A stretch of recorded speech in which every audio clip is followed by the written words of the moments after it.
يا أيها الناس اتقوا ربكم إن زلزلة الساعة شيء عظيم। হজ যেহেতু গোটা বিশ্ব মানবতার জন্য, বিশ্ব মুসলিমদের ইতিহাসের সর্ববৃহৎ একটি ইসলামী মহাসম্মেলন, এটি আন্তর্জাতিক একটি বিষয়, যার কারণে শুধুমাত্র মুসলিম যারা তাদেরকেই আল্লাহ বলেন নাই, আল্লাহ সমস্ত মানব জাতিকে বলেছেন এই সূরার শুরুতে যে হে মানব জাতি, ইত্তাকু রব্বাকুম, তোমরা তোমাদের রবকে ভয় করো। আল্লাহ শুরুতে, যেহেতু সূরার নাম হজ, হজের শুরুতে আল্লাহ বলতে পারতেন যে তোমাদের উপর হজ ফরজ করা হয়েছে, তোমরা গিয়ে হজ করো। এ কথা বললেন না। শুরুতে আল্লাহ কি বললেন? আগে তোমরা যে আল্লাহর উদ্দেশ্যে তোমরা হজ করবে, আল্লাহকে খুশি করার জন্য, ওই আল্লাহকে পরিপূর্ণভাবে তোমরা ভয় করে চলো। আগে নিজেকে পরিশুদ্ধ করো, নিজের আমলকে পরিশুদ্ধ করো, আত্মশুদ্ধি করো। এ কথা আল্লাহ শিক্ষা দিয়েছেন। আর এমন একটি সময়ের কথা আল্লাহ স্মরণ করিয়েছেন যে ইবাদত তুমি করতে যাবে, কিন্তু তোমার উদ্দেশ্য আসলে কি? মানুষকে দেখানো নাকি আল্লাহর খুশির জন্য? এটি বোঝানোর জন্য আল্লাহ স্মরণ করিয়ে দিয়েছেন যে একজন ইমানদার ব্যক্তিকে সর্ব অবস্থায় আল্লাহকে ভয় করতে হবে এবং আখিরাতের ভয় লাগবে। আপনি যদি অনেক সম্পদ জমা আছে, এই ভয় থাকে যে আসলে দুনিয়ায় আর কয়দিন বেঁচে থাকবো, এই সম্পত্তি সব তো পরে থাকবে, আমি তো চলে যাব। ওই যে সময় আল্লাহর নিকট দাঁড়াতে হবে, কিয়ামতের কঠিন মুহূর্ত, ওই মুহূর্তের কথা আল্লাহ এই সূরা হজের শুরুতেই আলোচনা করে আমাদেরকে, গোটা বিশ্ববাসীকে স্মরণ করিয়ে দিয়েছেন যে ওরকম একটি সময় আসবে, সেই আখিরাতের ভয় তুমি অন্বেষণ করো, আখিরাতের ভয় নিয়ে জীবনযাপন করো। তাহলেই পরিপূর্ণ তাকওয়া যখন তোমার মধ্যে আসবে, এরপরে যখন তুমি হজ করতে যাবে, উমরা করতে যাবে, তুমি ইবাদত করে মজা পাবে, আল্লাহকে বেশি বেশি করে স্মরণ করতে পারবে, আল্লাহর ইবাদত করে মজা পাবে। এই জন্য আল্লাহ ওই কিয়ামতের কঠিন ময়দানের কথা স্মরণ করিয়ে দিয়েছেন।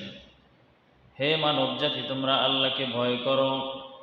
ইন্না যালযালাতাস সাআতি শাইউন আযীম, নিশ্চয়ই এমন একটি সময় আসবে, সেই কিয়ামত, কিয়ামতের সেই কঠিন জালজালা, ভূমিকম্প। ইযা যুলজিলাতিল আরদু জিলজালাহা, যখন পৃথিবীকে প্রচণ্ডভাবে পৃথিবী নড়াচড়া করে সব কিছু ধ্বংস করে দেবে, কম্পন সৃষ্টি হবে, ভূমিকম্প। জালজালার অর্থ কি? ভূমিকম্প। দুনিয়ায় যে ভূমিকম্প আমরা দেখি, কিন্তু কিয়ামতের ভূমিকম্প গোটা পৃথিবী সেকেন্ডের মধ্যে সব ধ্বংস হয়ে যাবে।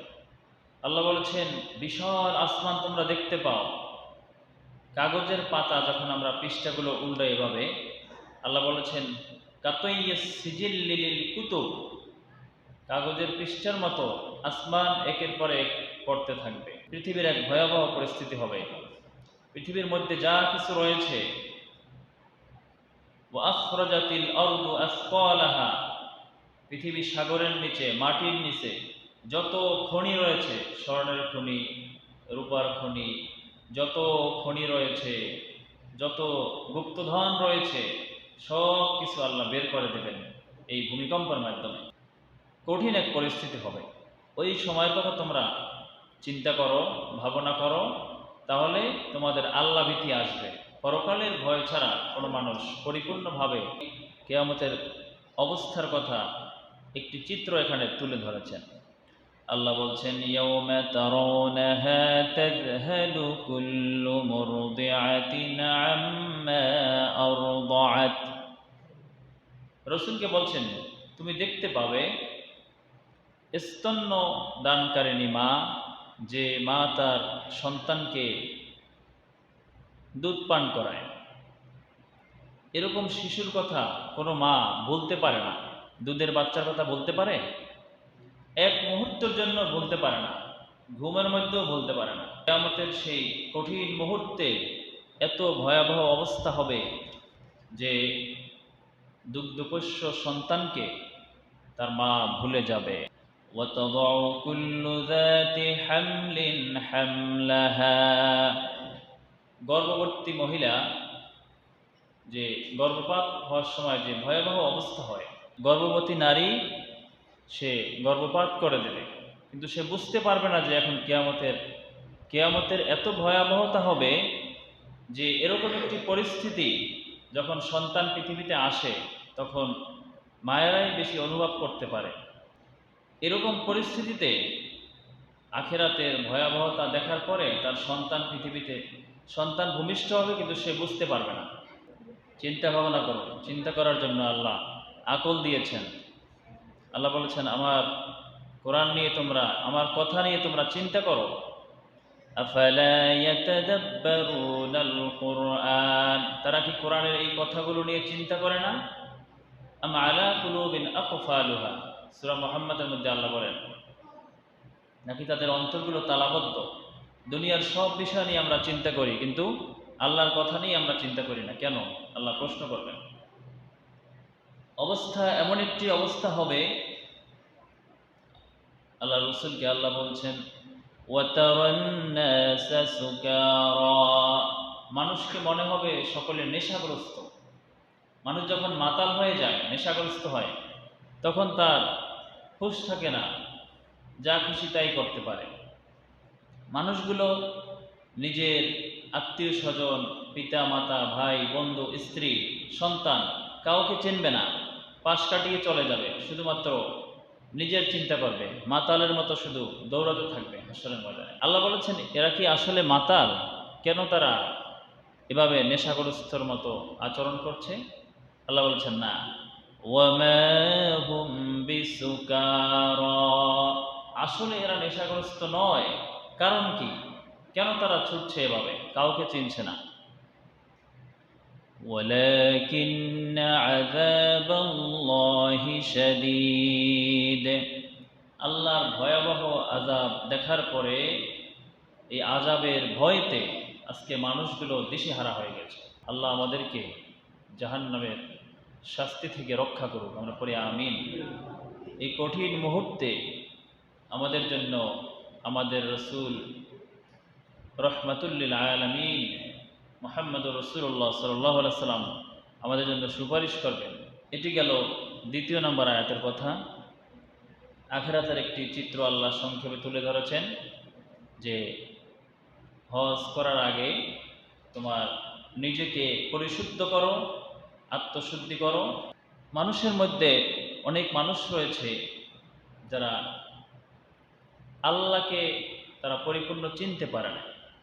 সমস্ত ইবাদতগুলো আমরা করব আল্লাহর খুশির জন্য, কিন্তু ওই আল্লাহকেই আমরা চিনতে পারি না।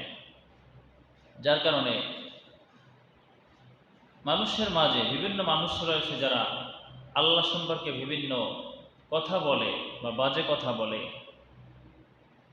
যেটা আল্লাহ সম্বন্ধে বলা শোভনীয় নয়। যেমন এখন বৃষ্টির সময়, এখন মনে করেন বৃষ্টি আসলো, আপনার কোনো আপনি কাজ করছেন খেতে বা কোনো কারণে, তখন আপনি বললেন যে এখন বৃষ্টি কেন আসলো?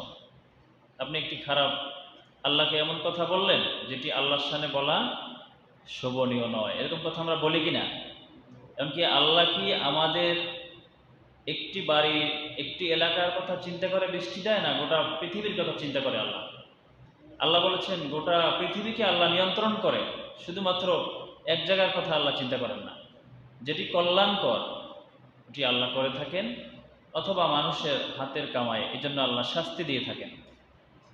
আল্লাহ বলছেন কিছু মানুষ রয়েছে যারা আল্লাহ সম্পর্কে তর্ক করে না জেনে, এরা আসলে মূলত শয়তানের অনুসরণ করে।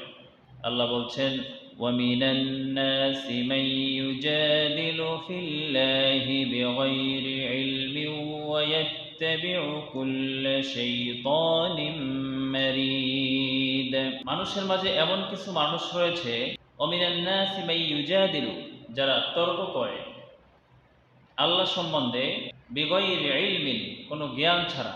মুসলিম হয়েছে নামে, কিন্তু আল্লাহ সম্পর্কে কোনো জ্ঞান নাই। যেমন কাফেরেরা বিভিন্ন বিষয় নিয়ে আল্লাহকে গালিগালাজ করত, মন্দ কথা বলতো, নবীকে বলতো। মুসলিম হওয়ার পরেও আমরা এমন এমন কথা বলি যেটি আল্লাহ সম্বন্ধে বলা এটি আমাদের উচিত না। যে ব্যক্তির সঠিক জ্ঞান রয়েছে আর এরা মূলত শয়তানের অনুসরণ করে। ওয়াত্তাবিউ কুল্লা শাইতানিম মারিদ, প্রতিটি বিদ্রোহী শয়তানের তারা আনুগত্য করে। আল্লাহ বলেছেন শয়তানের অনুসরণ যে করবে আমি লিপিবদ্ধ করে দিলাম এদের জন্য জাহান্নাম। তাহলে আজকে গোটা পৃথিবীর দিকে তাকিয়ে দেখুন, বা আমাদের দেশের অধিকাংশ মানুষ কি আমরা শয়তানের অনুসরণ করি নাকি আল্লাহর অনুসরণ করি, রসুলের অনুসরণ করি? আল্লাহ এবং তার রসুলের বিপরীতে আমরা যা কিছু করব এটি কি যেটি আল্লাহ বলেন নাই, রসুল করেন নাই, সাহাবায়ে কেরাম করেন নাই, এর বিপরীতে আমরা মন গড়া যেটা করব এটি কি আল্লাহর হবে নাকি শয়তানের হবে অনুসরণ? শয়তানের অনুসরণ।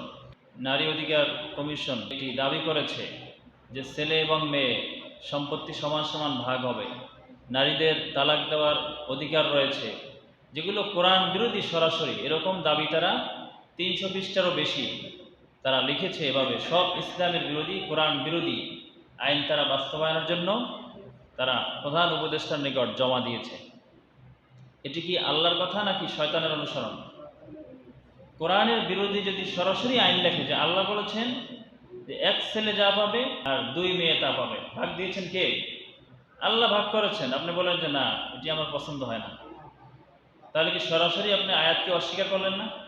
4 নম্বর সূরা নিসা 11 আয়াত আল্লাহ কি বলছেন? ইউসিকুমুল্লাহু ফি আওলাদিকুম, আমি তোমাদের আওলাদ সন্তানদের ব্যাপারে ওসিয়াত করছি।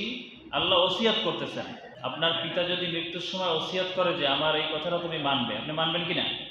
যেটি আমার বাবার শেষ ওসিয়ত, আমরা মানবো কিনা? আল্লাহ বলতেছে আমি তোমাদের ওসিয়াত করছি। একদিকে তো আল্লাহর বিধান কোরআনের, আবার আল্লাহ কি বলতেছেন? আমি তোমাদের ওসিয়াত করছি যে লিযযাকারি মিসলু হাজ্জিল উনসায়াইন, এক ছেলে যা পাবে 2 মেয়ে তা পাবে। তারা বলতেছে না এগুলো আমরা মানি না, এগুলো হচ্ছে মিথ্যা বানানো কথা। নাউযুবিল্লাহ। আল্লাহ বলেছেন যারা কোরআনের বিধানকে এভাবে অস্বীকার করে, মনে মনে অপছন্দ করলেও তাদের আমলগুলো বাতিল।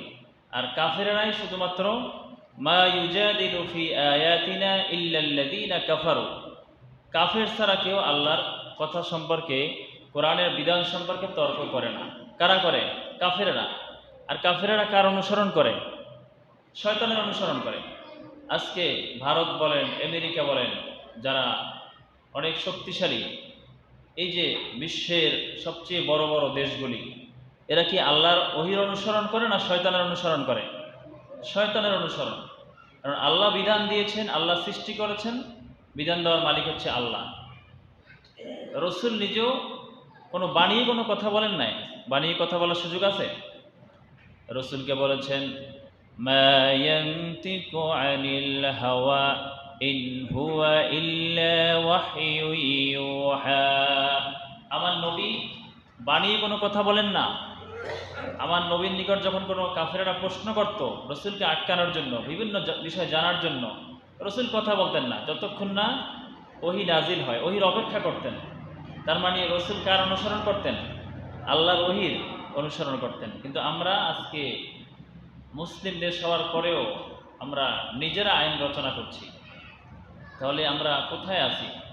আমরা বলি যে দেশ উন্নয়ন হবে, কিন্তু বিগত সময় আমরা দেখেছি যে কোরআনের বিধান অনুযায়ী আমাদের দেশ চলে নাই এবং এখনও চলতেছে না, এবং ভবিষ্যতে কি হবে সেটি আল্লাহ ভালো জানে। কিন্তু আমাদের চেষ্টা করতে হবে, তাহলে আমরা আল্লাহর কাছে জবাবদিহি করতে পারবো যে আল্লাহ আমি চেষ্টা করেছি কোরআনের বিধান প্রতিষ্ঠার জন্য। তাহলে সূরা হজের 4 নম্বর আয়াতে যে আল্লাহ বলেছেন আমি লিপিবদ্ধ করে দিয়েছি যে শয়তানের অনুসরণ করবে, আপনার জন্য অপশন হচ্ছে 2টি। একটা হচ্ছে আল্লাহকে, তার রসুলকে, ইমানদারদেরকে আপনি বন্ধু হিসেবে গ্রহণ করবেন, আর একটা হচ্ছে শয়তানকে বন্ধু হিসেবে গ্রহণ করবেন। এবার কাকে করবেন? আল্লাহকে, আল্লাহর রসুলকে। তাহলে এর বিপরীতে যদি আমরা চলি তাহলে আমাদের বন্ধু কে হবে? শয়তান।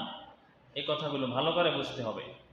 আল্লাহ বলেছেন কুতিবা আলাইহি আন্নাহু মান তাওয়াল্লাহু ফাআন্নাহু ইউদিল্লুহু, আমি লিপিবদ্ধ করে দিয়েছি যেমনিভাবে সিয়ামের ব্যাপারে বলা হয়েছে কুতিবা আলাইকুমুস সিয়াম, তোমাদের ব্যাপারে সিয়ামকে ফরজ করা হয়েছে, মানে লিপিবদ্ধ করে দেওয়া হয়েছে, এটি ফরজ, কিয়ামত পর্যন্ত ফরজ। অনুরূপভাবে আল্লাহর পক্ষ থেকে চূড়ান্তভাবে জানিয়ে দেওয়া হয়েছে যে শয়তানকে যে বন্ধু হিসাবে গ্রহণ করবে তার স্থান হবে জাহান্নাম। দুনিয়ার শয়তানের বানানো যত আইন রয়েছে, তন্ত্র মন্ত্র রয়েছে, এগুলো অনুসরণ করে আবার আমি জান্নাতেরও আশা করব। হজের সময় হজে যাব, রমজান মাসে রোজা রাখবো, আল্লাহ বলেন না, তুমি যেহেতু শয়তানের অনুসরণ করেছো, তোমার স্থান হবে এই শয়তানের সাথে জাহান্নামে। আর শয়তান তোমাকে রাস্তা দেখাবে, এমন রাস্তা, ওয়াহদিহি ইলা আযাবিস সাঈর, কঠিন আগুনের শাস্তি, যে প্রজ্বলিত আগুন, এই আগুনের রাস্তা তোমাকে দেখাবে, মানে জাহান্নামে। শয়তান নিজেও প্রথম দিনই যখন তাকে জান্নাত থেকে বের করে দেওয়া হয়েছিল, সে বলেছে আমি বনি আদমের সামনে থেকে, পিছনে থেকে, ডান থেকে, বাম থেকে ওয়াসওয়াসা দিয়ে তাকে আমি জাহান্নামে নেওয়ার জন্য কিয়ামত পর্যন্ত, মৃত্যুর আগ পর্যন্ত আমি চেষ্টা করে যাব। মৃত্যুর সময়ও আপনি ভালো আমল করেছেন, দুনিয়ায় ভালোভাবে চলেছেন হালালভাবে, মৃত্যুর সময় আপনাকে সারা জীবন ওয়াসওয়াসা দিয়ে খারাপ রাস্তায় নিতে পারে না। এবারে মৃত্যু যখন আসবে ফেরেশতা, ওই সময় আপনাকে আসবে ওয়াসওয়াসা দিয়ে জাহান্নামী করার জন্য। এরকম অনেক ঘটনা আছে।